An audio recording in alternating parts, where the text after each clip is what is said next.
I always wait for the flashy lights, just in case the camera is deciding to take its time. Yeah, I know. Anyway, Anyway. here we are, another episode of A Slice of Fried Gold. Mm-hmm.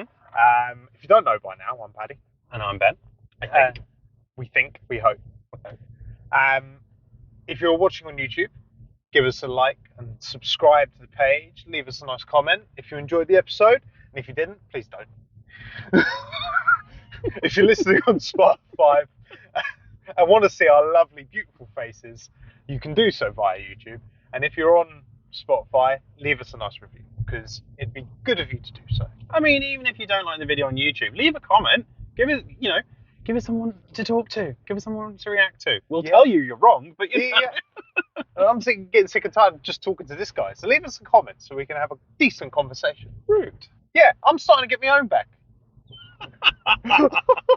Oh, I can't wait.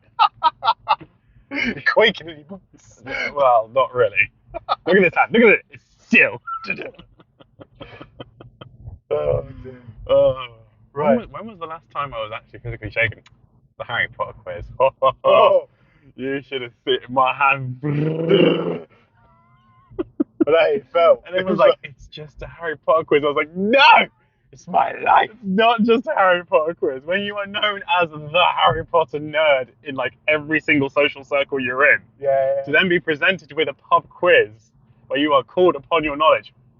Oh, It was like you was bringing me along to the bloody Marvel and DC one, and I was just like, oh, you didn't like it either, did you? it was an absolute train wreck of nerves. I was like, I'm going to buckle under this pressure. I cannot. He's literally brought me along because I'm supposed to be the secret weapon, and I'm like, I can't deal with this. I can't do it. Just can't do it.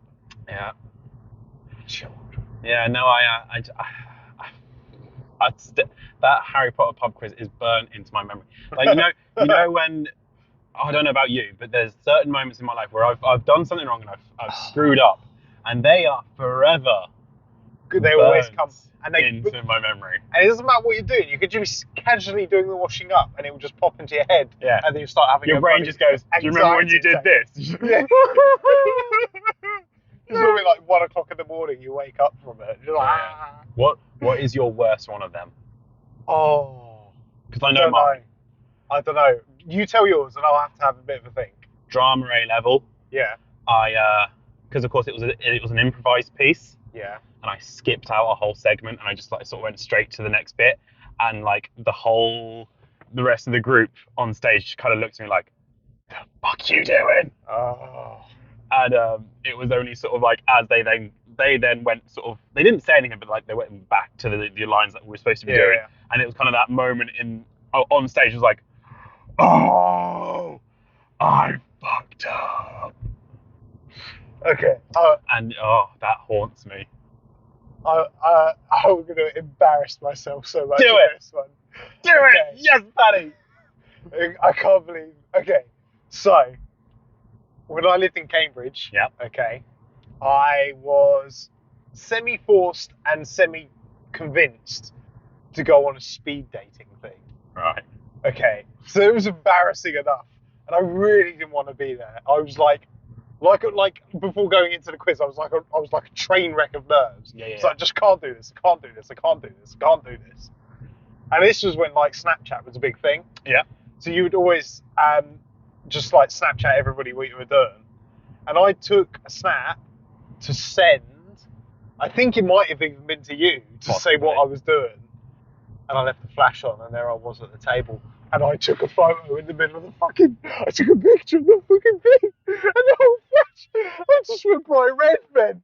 I just put my phone down. I was like, I'm going to go. I can't do this. Did you stick around or did you leave? I still did the thing, but I was done. Speaking about it now, proud of you. I've got shakes. I've got shakes thinking about it. Oh, it was the most embarrassing thing I've ever done in my life. It was absolutely dreadful. Yeah, that reminds me of a similar one. I mean, it's not similar. So of course I got dragged along to church, for want of a better word, because some people aren't going to understand what I say if I call it the Kingdom Hall. Yep. And so in order to sort of entertain myself, I used to volunteer to help wreck up the microphones and everything. Oh, okay. I used to do the same with mine. Yeah. And of course, one day I was helping taking the microphones down, and what I would always do to make sure I'd unplugged them is I'd just say random words into the microphone. You can see where this is going. Yeah. Yeah. One day, take the microphone down. Yeah. And I go to say words in it to see if it's been I think because the sermon had been about Nebuchadnezzar, the king of Babylon. Yeah. So I just went down the microphone, Nebuchadnezzar, and the whole church. I can still remember the whole church just turning and looking at me. And me on stage, I must have been about 5 or 6. And just the whole church just burst into laughter. And my parents played it off like, it's funny. I got grounded. I bet you did. I just I bet you did. What have I done?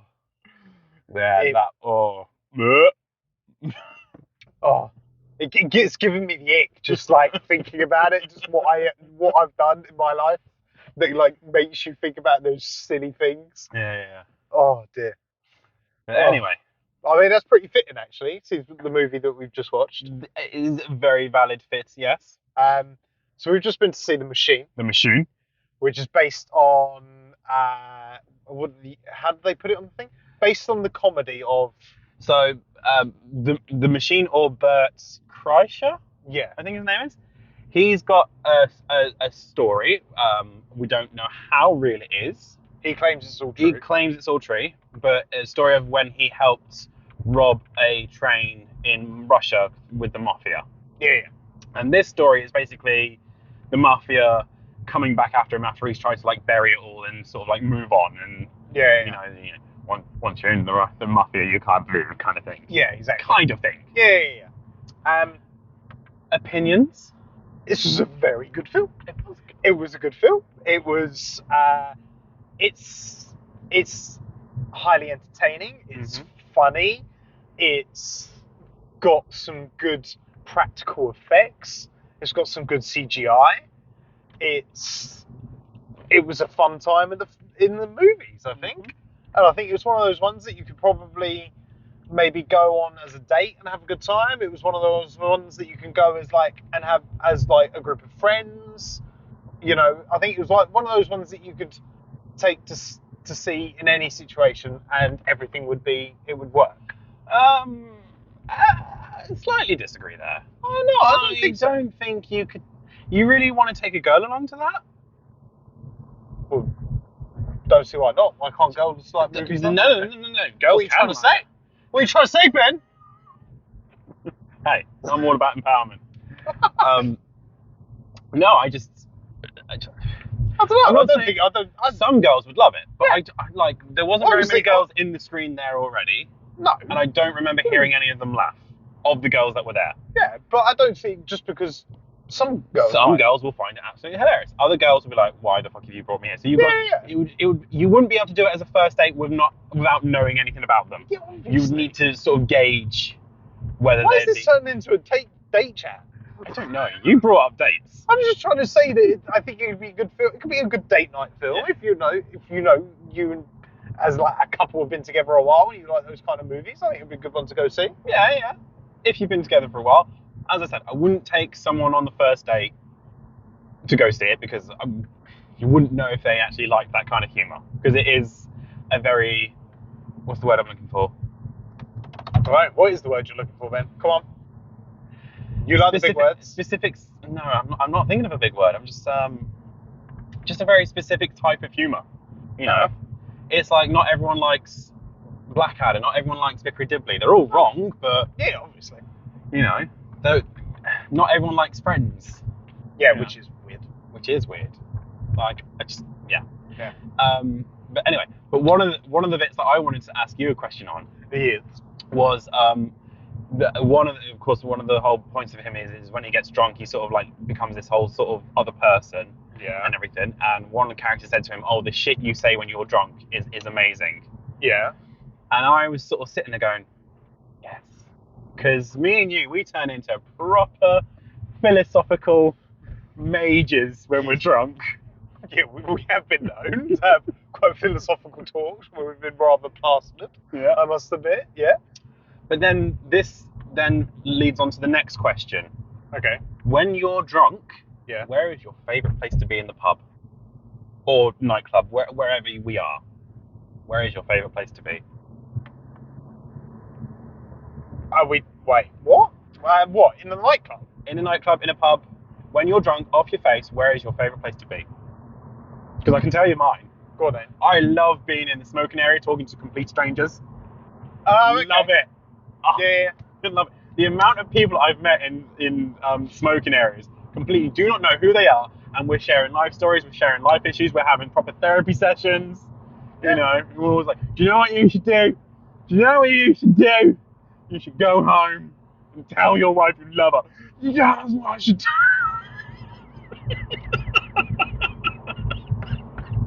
I love it. Yeah, but Absolutely love every time we do that, I'm the one who always gets punched in the face. it. You do seem to attract trouble. Yes. And viewers or listeners, please, can you comment on why you think Paddy just attracts trouble in bars? I think I must just have a punchable face. Yeah.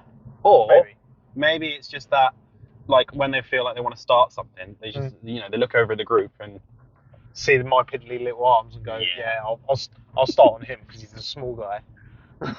I didn't want to say it, but No, you meant to say it. That's why you brought it up. 100%.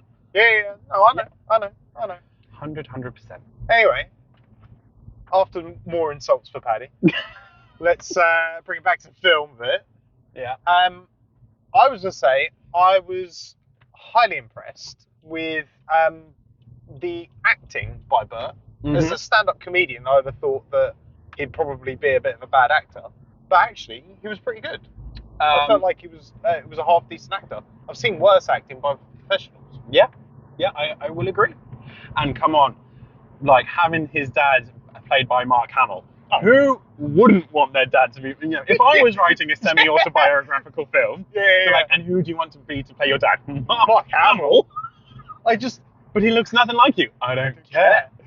It's Mark Hamill. The only thing for me was I kept on expecting him to just like drop a Star Wars reference. I was waiting for a Star Wars reference. I wanted at least one, but we didn't get it, unfortunately. Do you know what the bit where I thought we were going to get a Star Wars reference? I'm going to try and say it in the most least spoiler way possible. But there was a moment where Mark Hamill's character tries to calm the situation down. Yeah. And I was waiting for him to do the sort of. Yeah. I was expecting that. I was waiting for that. I was like, come on. Do it! And I bet you, there is a take out there somewhere, probably in a deleted scene where he, Yeah. Because I get the feeling they just let Mark Hamill run with it. Because Mark Hamill's really good at improv. He is, and I was going to say to you, how much do you think of that was actually scripted compared to improv? Because that happens in movies, don't they? They give them the scene and they say, "This is what we kind of need you to get to. Just do what you do." With a stand-up comedian being the main guy, I feel like a lot of it was improv. Yeah. And Mark Hamill being able to just bounce off that and just go with it. Yeah. I feel like that a good chunk of it was improv, but it all worked. It was all beautiful. It was all seamless. The actress who played the Russian lady, she was brilliant. She was very good. I don't know her name because I didn't look at it on the screen, but she was very good. And to be fair, overall, and the casting of the characters versus young and old, as well, that was really good. I think they did a really good job in that as well. Cinematography was good. Overall, really good time, really good film. Do you know what I really liked and appreciated? What? The scene changes. Yeah. How you had the jet stream of the plane turn into a line of cocaine. Yeah. And everything. I was just like, oh, that's good. Yeah. And it was like, I like it. I appreciate it. It was like where he fell on the carpet and it went into the meadow. It was actually really clever. They actually put some thought into the thing, and even with the subtitles, it wasn't just bog standard subtitles. It's like they're like in the John Wick movies where they come up and they're actually in the screen as opposed to on the bottom. I thought it was very clever on how they did that. Yep. Overall, really, really good film. Definitely worth a watch for people that might not necessarily think it's going to be anything spectacular or anything to go and see. Mm-hmm. It's definitely worth it. Definitely worth it. Yeah, it was a nice time. No, fun time. No sort of proper concentration needed. No, not at all. You could just sit there, turn your brain off, and have a good time. Yeah. And to be fair, there was a lot of people laughing in the cinema as well. So that's always a good way to judge a film as well. It's supposed to be like a comedy. Yeah, we can't use ours as a metric because me and you laugh at loads of things in the cinema. Yeah, we do. And it's normally the bits that we're not supposed to be laughing at. Oh dear. Oh, brilliant. Oh, dear. Right. So the reason why I got confectionery at the cinema today was because I went to Nando's for my dinner. Okay. Other restaurants are available. And I thought, you know what? Mackey's are still doing their Whisper and Whisper Gold McFlurries. Are they? Yes, they are. Okay. Didn't think they were, but continue. They were. I went to McDonald's, paid for my thing. Classic.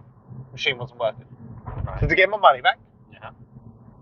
I then went over to KFC. Guess what wasn't working then? The ice cream machine. Yeah. We had one nice day of good weather and suddenly the ice cream machines aren't working with bloody takeaways. What is that about? I can't. What is the world against me getting some sweets? I can't speak for now. Mm-hmm. Because, this might lead into conspiracy theory territory. Oh. But when I used to work at said Golden Arches, thankfully, we weren't 24 hours at that point. No. And so the ice cream and milkshake machine got cleaned Monday mornings. Like, literally, completely emptied out. All the parts were taken out, completely cleaned. Yeah. Now that they are 24/7, it's a lot harder to find the time to clean said machine. Yeah. And someone I used to work with there confessed to me, he's like, on the days when we clean it now, we basically just tell people it's not working so we have time to clean it because it's 24/7. Yeah. And you best believe that, I don't know about you, but my parents used to be, a milkshake for breakfast. No, you can't have that. My parents were the minority, let's put it that way. Yeah. The amount of people that have milkshakes and stuff for breakfast. The amount of people that used to be like, I know you're still on the breakfast menu, but can I have a McFlurry? It's like, no, you can't have a McFlurry. You literally said it yourself. I know you're still on the breakfast menu. It's like when I was at the Purple Hotel and everyone was like, I know check-in's at 2 and I know it's 9 a.m. in the morning, but can we check in? That happens at any hotel, mate. It happens in my hotel. But it's like, you could, because the reception was right next to the restaurant and people would still be having their breakfast. It's like, no. And they're like, why not? I'm like, because everyone's still having their breakfast. They haven't checked out yet. Oh, but surely you've got a spare room. And it's like, no. No, we don't. That's the whole point. That's why check-in is at a certain time, people. It was yeah. And it was always, I'm not going to say Karen's because it wasn't Karen's, but it was always someone who was there for an event. It's weddings. It's always weddings. I've got a wedding to go to. That's good. You should have got ready and then travelled. Yeah. I don't care. Oh, but I don't want to crease my outfit. Yeah, but you're going to crease it when you're sitting down for 3 hours at the ceremony and then having the lunch. In the taxi going to the ceremony. Exactly. At the ceremony, having lunch. And then you're going to be dancing around and spill half your drink down it, so what does it matter? Yeah. Just does my head in. It was weddings and on certain days, football days. Okay. Oh, I know check-in's only at 2, but can we check in because we want to go to football? No. Oh, but we just want to drop our bags off. Yeah, and you are the 30th room to ask me that question. Yeah. I've only got so much space, people. So yeah, that always irritated me. Yeah, no, I get that. I'm so glad I'm out of the hospitality game. Oh, yeah. So you got jelly snakes because you felt bad for yourself, basically. No, because I couldn't get any ice cream. Oh. So I wasn't going to buy cinema ice cream. It was a ridiculous price. Yeah. Even with like unlimited card, it's still a ridiculous price for ice cream. Ridiculous price, is it? Yes. How ridiculous is it? Really ridiculous.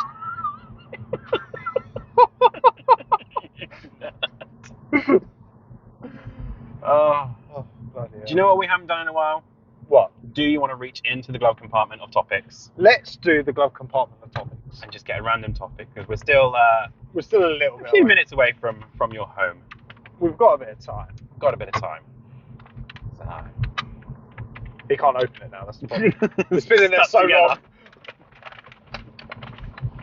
Careful, it might finish early. It's been a while.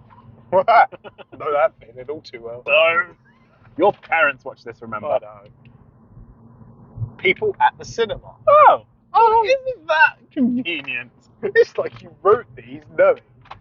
You were going to talk about the cinema. Oh dear. People at the cinema, right? Who annoys you the most at the cinema, other than me? Oh, I've brushed on this before, but it's people coming in late. It does my head in. There should be a cut-off after like 10 minutes coming. Like after, if a movie's, I know we have credits. So say movie, like doors open at 7:30. Mhm. A movie actually starts at say 8 o'clock. Yeah, I mean it's normally 20 minutes, but 10 to 8. Yeah. Okay, 10 to 8. But say, so by 8 o'clock, they shouldn't then be letting anybody in. Because after the first 10, even after 15 minutes, you could have missed like a crucial bit at the beginning of the movie. And then you're going to be sitting there going, what's going on? Yeah. It's so infuriating. And it's like, it was like that woman a couple of weeks ago who then come in and then was like moaning, and she said, she was like 15 minutes late in, and then she was up to that mum and her kid. And then, was that when we were sitting for some booze? Possibly. And she was just like, oh, I'm sorry, I think you're sitting in my seat. And I almost said, bitch, you're 15 minutes late. Just sit, just take a seat. It doesn't matter. You've Yeah. missed the first 15 minutes. You don't even know what's going on. Oh, roll me up now. Really does my head in. Do we need to change the light to reds? No, We're good. Done random. You're done You- random. Your turn. People at the cinema, man. People at the cinema. The people who annoy me the most are, I mean, obviously the ones who come in very late and everything. Yeah. But the people who, because of course most cinemas nowadays do a sort of a ticket-based system. You choose your seat when you book the ticket. Now, once the film's started and you have a cheeky look around and see what's still available, move into another seat, fine, grand. Yeah. But the people who just, oh, well, I booked this ticket, this seat, but I don't want to sit in that seat, so I'm going to go sit in that seat before the film's even started. No. No, that doesn't fly. It doesn't fly, because then you have, like the time I missed it because I went to Bog, when that woman kicked off and got the manager in. Oh, that was nuts. You missed an epic I know. argument with that one. That was... So You know. but then that wasn't even like... The people that were sitting there, it wasn't even like their fault. No. Because like for the story and For context. for context, that's the word. For context, what had happened was there was like an issue with the screen that we should have been in, and then what I didn't even clock, but Ben clocked, when they scanned the tickets, they then told us our new seat numbers. Yes. But nobody was paying attention to that, so nobody knew that they was sitting in the wrong seat. So people were going up to seats thinking they should be in that seat because it said it on their old ticket. And we even said that to like a few people that were coming up and then looking at us. And we were just like, oh, they've had to move the seats all around because... We're in a smaller screen. Yeah. And then I kind of get where the woman was getting at. She was like, I don't want to be sitting in somebody else's seat. Yeah. But to then like... To grab the manager to come in. To get... That was yeah. a bit That over was, the top. that was just like, at that point, you should have just like taken a seat and Just taking a seat and just... shut the hell up. and Yeah, watch the yeah. film. But yeah, people who just sit randomly wherever they want, and then of course, because then you have to then be the dick and be like, you're in my seat. Yeah. And it's like, I'm not the dick in the first place. You're the dick for sitting in my seat. It's my seat. You know, Yeah. I booked... And you know what I'm like? you're anal about where you sit in the cinema. Yes. Exactly. And if I pick that seat, it's because I want to sit in that seat. Yeah. So don't be sitting in my seat. Yeah. It's like when we booked my tickets for Spider-Man, and we booked Has it like... someone already beaten us to your seat? You know this, Ben. Oh, okay. I hit my head when I was 3. I don't have good memory. Leave me alone. Well, for context, we've already seen the movie. Wait, Spider-Man... No, we haven't. Oh, right. Okay, yeah. Doesn't matter anyway. Doesn't matter. We're okay. We're moving on. So, but anyway, on opening day, the tickets are like available to book a month in advance, and I booked the tickets, and I went onto the thing. It literally been open like an hour, and somebody already booked the seat that I wanted to fucking sit. I don't get. It pissed me off, and it was even more annoying. It was like one person. It was like, come on. Yeah, but do you know what you should have done then? What? Book the seats right next to them. We have. No, but you've left a gap of 2, haven't you? No. Oh, right. I'm going to annoy that person. Cool. I'm right there with you. But, oh well. Anyway. Final thoughts? Cringe moments will follow you forever. Yes. Just accept that fact And embrace it. and embrace it, because they will follow you forever. You will remember them at the most inappropriate times. You know, you could be sitting there in bed trying to get sleep. You could be making love to a woman or a man. And yeah, it will just suddenly be like, remember that time you did this? Especially when you got a monologue like me. Yeah. Like the amount of times I started giggling with a man, and of course, if you giggle, never giggle. They get so. What are you giggling at? I'm like, don't worry. Don't worry. Don't worry. It's the monologue, and then you're the crazy one apparently, because you have a monologue. Anyway, I digress again. Cringe moments are cringe. Live with it. Yep. The Machine was a great film. Good film. People at the cinema. If you're late, just fucking ask for a refund and go again. Yeah. And cinemas, don't be letting people book tickets after the movie started. Don't be buying a ticket when it's already well into the film. Don't be doing this. Don't be doing that. Don't be doing it. Stop it. Just stop. What meme is that? I can't remember. Oh, no. There's a few of them. Yeah. Cinema, people sit in the seat that you booked. Until the film starts, then you can have a cheeky look around. Yeah. But until the film starts, sit where you've booked. Just sit there. Just make life for you, for me, everyone easier. Screen's big enough. The screen is big enough. The world is big enough for us all to share. And with that, I think we've covered everything. I think we have. Yeah. Thank you very much for joining us once again, people. Have you seen the film? Give us a comment below. Let us know. Have you had some really cringe moments that keep you up awake at night in a cold, cold sweat? Once again, feel brave and share down in the comments below. No one's going to comment ever. No. All they're going to do is rip the shit out of me for mine. Basically. You know who's going to rip the shit out of you. So many. No. There is one specific person. I'm thinking of a specific group chat. I know. Yeah. It would be a good test to see if they're actually watching. Yeah. But on that note, make sure you like this video, subscribe to the channel if you haven't, leave us a comment, with your friends. Share with your friends. If you're watching on YouTube, do all of that. If you're listening on Spotify, leave us a good comment. If you want to see our beautiful faces and you are listening on Spotify, you can find us on YouTube. And with that brings this week's episode to a close. And I have no doubt we shall all see you in the next one episode. Thank you very much. Thanks. Bye-bye. Bye.